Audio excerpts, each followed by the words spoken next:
The third principle of Unitarian Universalism is acceptance of one another and encouragement to spiritual growth.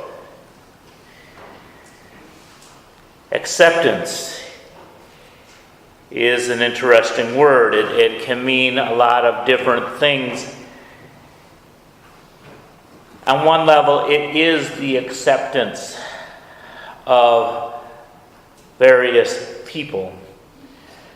The acceptance of this movement is the movement that throughout our history has advocated for abolition, for women's rights, for gay liberation, for civil rights, for all these expansions and realizations of people's right just to exist as they are. Acceptance of one another doesn't always mean acceptance of all behaviors. And that's part of the spiritual growth. We hope that whoever people are when they come here, and the people who are here to greet them, we are all wounded in some way. And we may struggle at times to be as accepting or as receptive or as polite, as aware of each other as we need to be. The acceptance of one another has to do with looking towards that core humanity and saying that each one of us is a person who struggles. And that we come to a place to be in community as a learning experience, to learn how to be with one another, how to not step on each other's toes so much, to have our voices heard, but not just heard, but listened to. And that requires the learning of how to say things so they can be heard, and learning how to hear things non-defensively so you're actually hearing what's being said. It doesn't mean agreeing. It doesn't mean that you have to be like everyone that comes through the door. But it's that realization. As my mother used to say, this is the angriest she ever got, it takes all kinds to make this world. When she said that, you knew she was at the end of her rope. But that's the type of thing we need to realize, that even in this terrible political season, this terrible war, and all the hatred that goes back and forth, that it does take all kinds, and all kinds are here. And shaming other people doesn't work. Shaming has never worked with any of us. When it has worked, it's been bad for us. If you've ever been told to be ashamed of who you are, it hasn't made you get better. For people to get better, they have to have the belief that they are worth saving. They are worth something, and that they can be better. So when I think of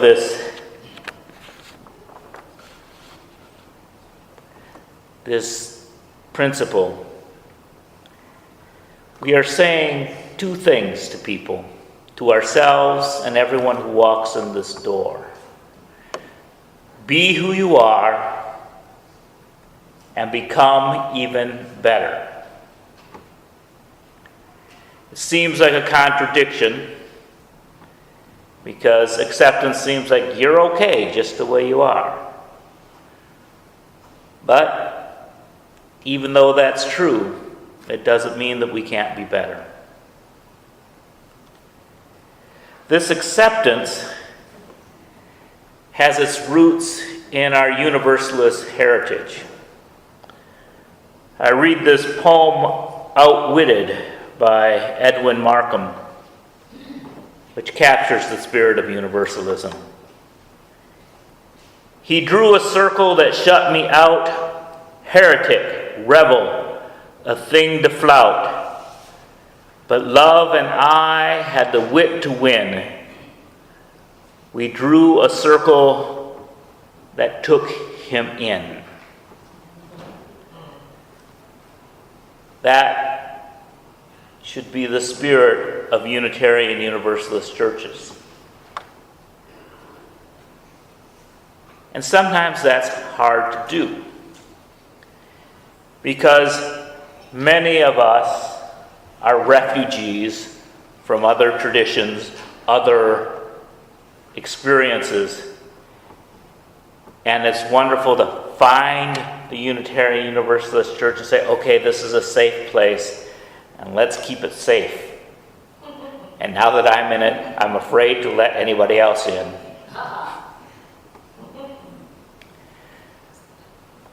But we have to remember that the same church that allowed someone as weird as me, someone as weird as you, to be here, has to continue to let somebody as weird as that person walking down the street to say, oh, that's a welcoming congregation. That's a congregation that accepts me with my flaws and will give me the space to be a better person because they believe that all people want to be better people.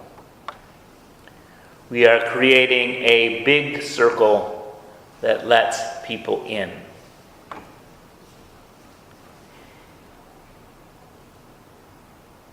But it's not just acceptance, it's the encouragement, the spiritual growth. And that requires listening. And that sometimes requires being intentional. And this church is in its second year of creating circles within our larger circle. Chalice circles provide an opportunity for people to learn and grow through honest personal reflection and open-hearted listening. Small groups come together and explore different topics. A trained facilitator upholds a covenant, and there'll be 6 to 9 people who take time once a month to listen to each other. The chalice circle is both intimate and ultimate, because life is both grand and minuscule. Intimate, that it's about the relationship with ourselves and others in the group, but ultimate, and that it is the relationship we have with everything larger than ourselves, community, the church, and the world.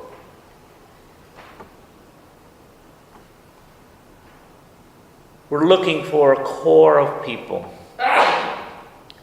who are willing to sit with each other in vulnerability and listen, and learn to listen, and then bring those skills out into our congregation and out into the world.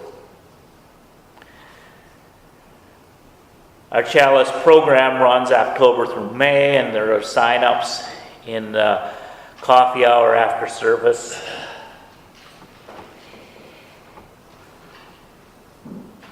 And my experience in these circles is one of spiritual growth, because my proclivity is to talk. When looking at what I wanted to be when I grow up, I said, I think it'd be cool to be a professional talker. Sadly, when I do research for sermons, I run across quotes like this from the Dalai Lama. When you talk, you're only repeating what you already know. But when you listen, you might learn something new. And that's part of the acceptance of one another and encouragement to spiritual growth. It's one way to read that principle is to say, well, we're going to accept people and we're going to encourage them to grow. But another way to read that is, I'm going to accept other people, and by working hard at doing that, that's going to make me grow spiritually. If I accept people who are different from me because I believe that they have a right to their own religious freedom, I have to be prepared that their ideas might be different from mine, and I'm going to have to grow to allow those ideas to coexist with mine.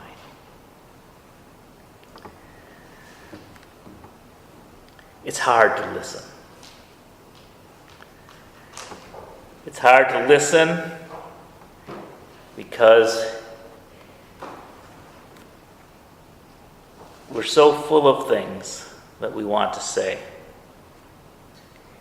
And we're so afraid that we won't be heard.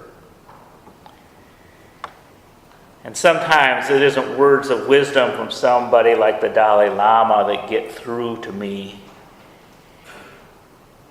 It's people like Mark Twain, who says, if we were supposed to talk more than listen, we would have 2 tongues and 1 ear.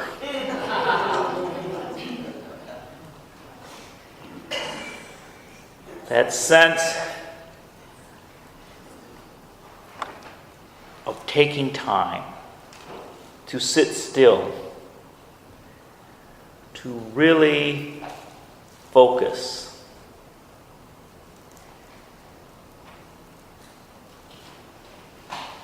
Stephen Covey says, most people do not listen with the intent to understand.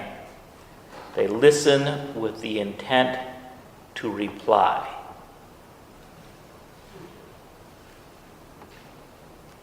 We have 2 presidential candidates preparing for a debate, and they're trying to predict what the other one's going to say so they can come back with a zinger. And we are in those competitions all the time in our conversation. Well, what do you do for work? Well, I do this. Well, I do that. What are your grandchildren doing? Well, mine are doing this. Ha! But mine are doing that. And there's this kind of competition of words. Lots are said, but very few are actually heard.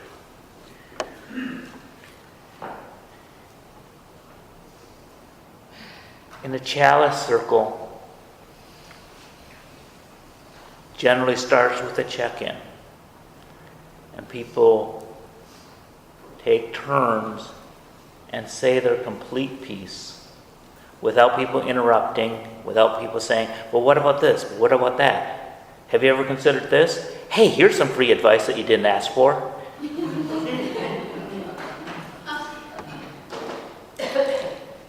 And you go around the circle and you realize that you survive very nicely without telling people your thoughts. And that you actually hear somebody and you actually get to know them a little bit better. And then usually there's a topic, a question, And we may go around the circle a couple more times. And maybe at the end, depending on the rules established by the group, there may be some crosstalk, but oftentimes there isn't. Because the experience of being in a chalice circle is so different. It's not a committee meeting where we have to make a decision and then leave with saying we've done something.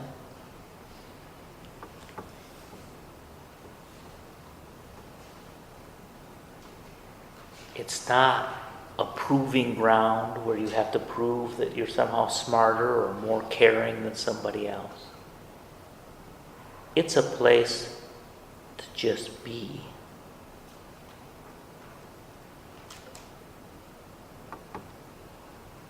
And that can be scary for some people. E.E. Cummings wrote, "It takes courage to grow up and become who you really are." So many of us use our words as a smokescreen for who we are. We talk and talk to other people.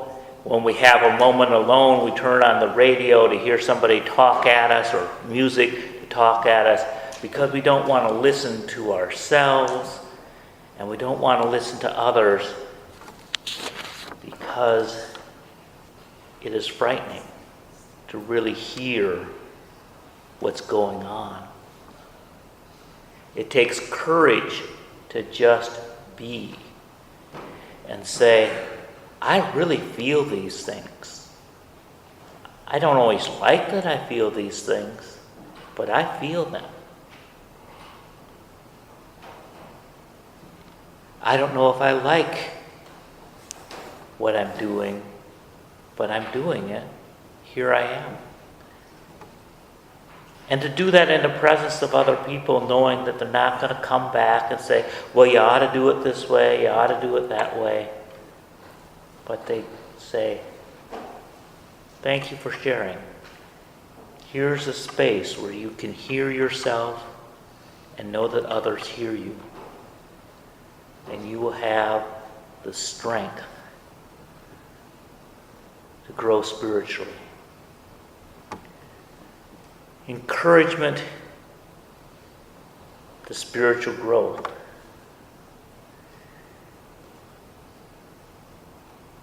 Spirit. I could make, 3 more sermons on spirit. But rather than defining what it is, all the intangibilities of spirit that have gone through all the religions of the world, I'm going to just read one simple verse from Galatians 5 about the fruit of the Spirit, the stuff that you can actually see and feel. The fruit of the Spirit is love, joy, peace, patience, kindness, goodness, faithfulness, and self-control. These spirit circles teach me self-control. Because I always have something to say. And I always think it's pretty smart or funny. But the self-control of listening and the gentleness and the faithfulness of trusting a process that sometimes feels like, well, we're not doing anything, moving from task 1 to task 2 to step 3 to process 4. This, in a culture obsessed with doing,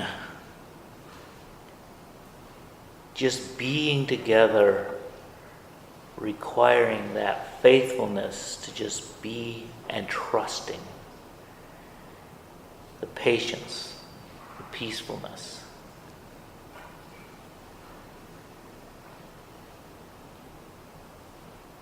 Because the quick response is the easiest response. No one's ever had to take back words of kindness. Think of all the words in your life that you've wanted to take back. They were never, gee, you're a special person. Gee, I really think you're swell.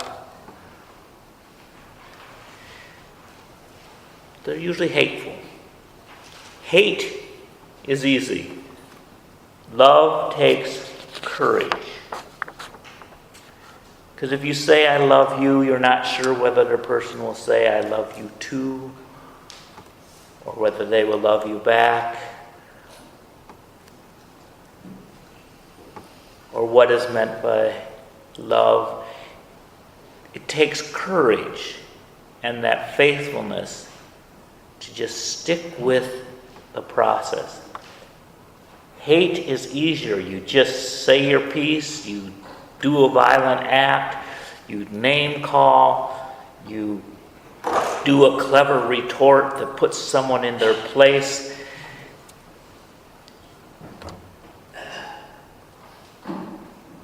But love requires hanging in there saying, this is awkward. This is not comfortable. But it's important enough to stay. It's important enough.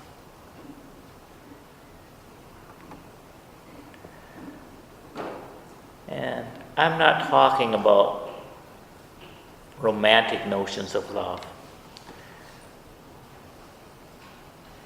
I'm referring to love as defined by Martin Luther King, who wrote, "Love is not this sentimental something that we talk about.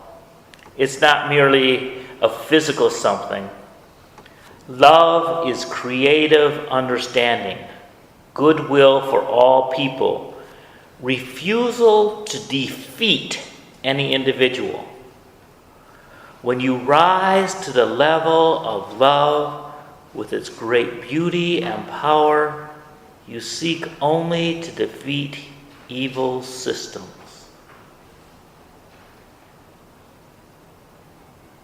Chalice circles and deep listening,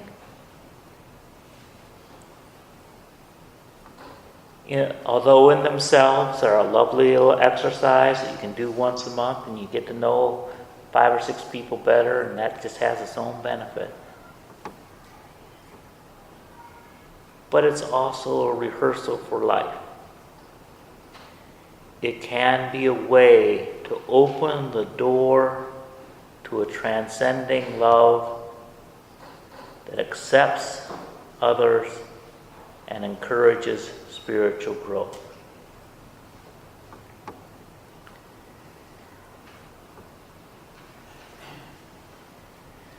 M. Scott Peck writes, "Nirvana, or lasting enlightenment, or true spiritual growth can be achieved only through persistent exercise of real love."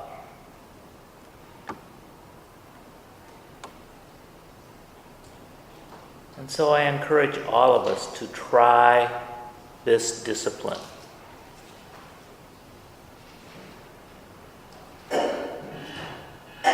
In our day-to-day lives, whenever we can, to listen before we respond. Was that a fire alarm? Okay. That was a cell phone. See, I had to listen.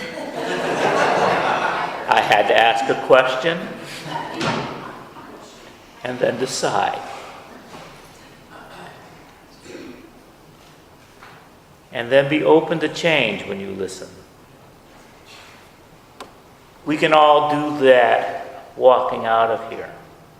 But this church is providing an opportunity for all of us to do it in a systematic way with our chalice circles, which you can sign up for after service today.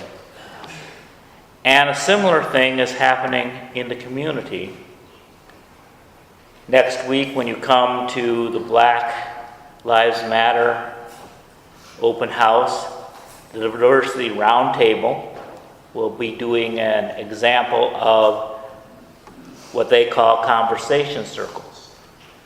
And their circles, being the Diversity Roundtable, focus on issues of cultural difference.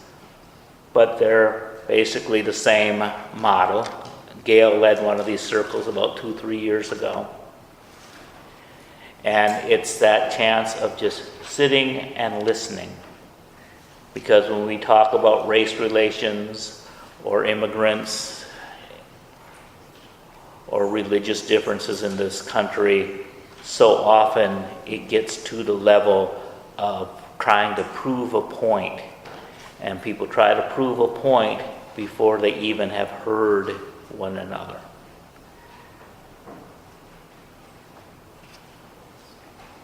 That practice, persistent exercise of real love.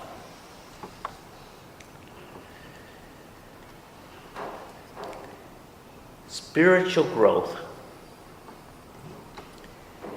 I think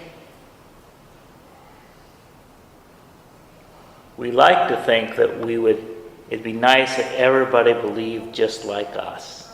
I wish I could have this magic wand and say, everybody, be reasonable. I have a great idea. Think like me. Boy, did I ever choose the wrong church to be involved in. Instead, we have to be ready to change ourselves and say, perhaps if I expand and change and become more open, other people will have the freedom to become more open. And if they don't, I will at least have benefited by becoming more open. But if they do, all the better. The spiritual growth is not about the result in and of yourself. Lots of congregations talk about all the benefits that come to the congregation when you have several people in the congregation who are able to practice this deep listening. And I hope all those benefits come. But it's not the reason to participate in and of itself. The spiritual things is that internal sense that you are connected, and even people that seem so different from you, it's having that faith that somehow you are connected, and you have the courage to hang in there and listen until that connection is found and appreciated. May we bless and be blessed.